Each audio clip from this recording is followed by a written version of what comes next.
What's going on, y'all? Worth Fabian. We are back with the video. We're back doing a reaction to Thieves Steal Jewels of Incalculable Value in the Heist at Louvre Museum in Paris from BBC News, man. Let's get into this. Be sure to like, comment, subscribe, and hit notification bell.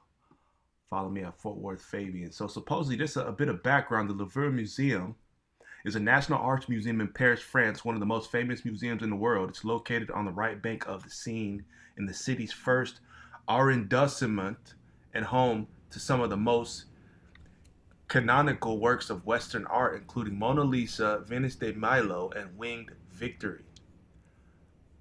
Okay, supposedly there was a little heist that occurred early Sunday morning. We start with breaking news out of France. There has been a robbery at the world-famous Louvre Museum in Paris. Well, let's cross live to the city and to our correspondent, Hugh Schofield. And Hugh, what can you tell us? Well, I can tell you that this news has just broken. It happened only a couple of hours ago. Three men, it seems, broke into the Louvre Museum after it had opened. It wasn't an overnight robbery. It was when there were people in the museum. About 9:30 this happened. They broke in on the Seine River side of the museum using a goods lift. Now, it's not clear to me whether this goods lift was inside the building or whether it was on the outside of the building, temporarily installed because there's renovation work there. In any case, they used this lift to go up to the first floor. There, broke in to the Apollo Gallery, breaking through the windows, maybe using the small chainsaws which they had to break in. And then in this Apollo Gallery, which is a very ornate gallery containing what remains of the French crown jewels, they robbed a number of these items of jewellery. One newspaper is saying 9 items, but that's not being confirmed. They then very quickly got out, down the lift presumably, and onto 2 scooters, or 1 scooter, scooters in any case, and were seen making a way down towards the south of Paris and out on the motorway that way, towards the motorway that leads out of Paris that way. So that's what we know. It is, of course, an enormously bad bit of news for the Louvre Gallery and a very dramatic, dramatic event.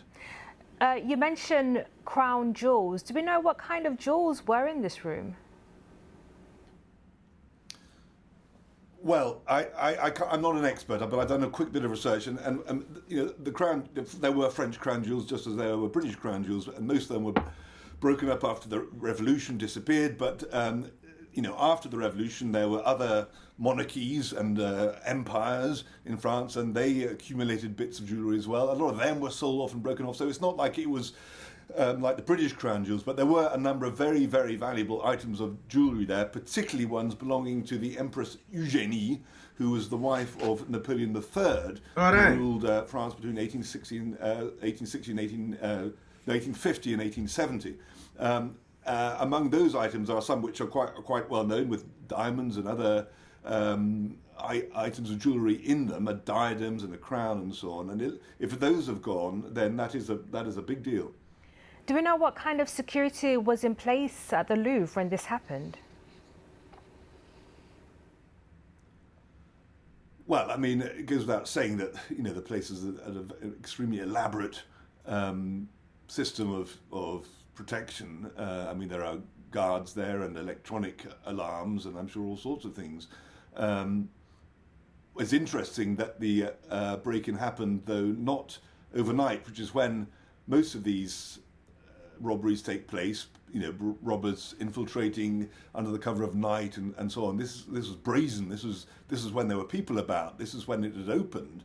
But I guess they imagined they could do it sufficiently quickly that they could get in and out before being stopped. And I suppose that this, well, I imagine, but I'm speculating here that this renovation work might have allowed them access that they would not otherwise have been able to have if they could get up on a special lift that was there. But all this remains to be elucidated. We need to find out the value of the haul, what exactly has gone, whether it is indeed these jewels from the Emperor Eugénie's collection, how much that is worth, and how they got in. We just don't know. But it's certainly, in my recollection, the biggest well, the most dramatic break-in at the Louvre that there's been. I can't recall any other like this. And of course, the investigation is underway by the authorities as well.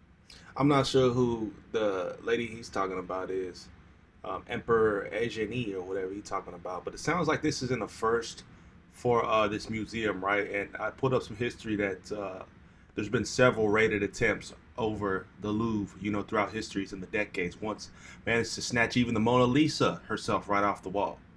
So the Louvre was built in the 12th century as a military fortress, and by the 14th century was used as a royal residence and art collection center. For some reason, I feel like this is a place that's been based on a lot of, I won't say folklore, but even possibly maybe a lot of films, man. It seems like something like Catwoman would have tried to steal out of, you know, out of a Batman movie, so to speak. So they're saying that it now boasts some 35,000 works on permanent display.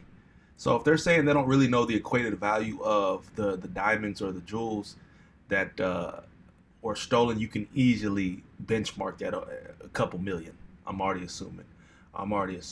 So outside of that, the heist didn't just stop at the Mona Lisa. So its works survived Nazi Germany's occupation of France during World War II, thanks to Jacques Jouard, the director of France's National Museum. And on the eve of the war, with the help of volunteers, he had secretly arranged for the Mona Lisa and thousands of other masterpieces to be evacuated to the French countryside to protect them from looting.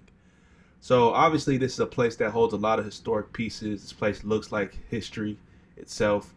And it's crazy to think that this robbery occurred during the daytime while people was lollygagging, while people was, you know, entertaining themselves or taking a little stroll through the museum itself. So comment down below. Let me know y'all's thoughts on this. It looks like it's got some type of pyramid exterior as well. Very, very advanced architectural structure. So it was redesigned several times and extended many times to form the present palace that they have. So now they're calling it a palace. Well, dang, it's even saying that it was chose as the Palace of Versailles for King Louis's household. So yeah, a lot of France itself has a lot of historical landmarks, a lot of history throughout time there.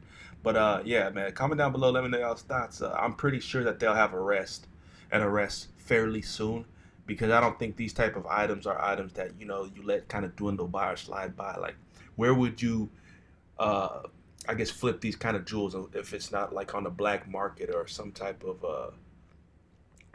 black market, so to speak, man. I don't know, the dark web, I don't know, but it just seems like these type of pieces would be very noticeable. And you know, if they're not really selling to the correct buyer, that they could get found out very easily, right? So comment down below, let me know y'all's thoughts, man. Peace, love, prosperity. We'll see you on the next video.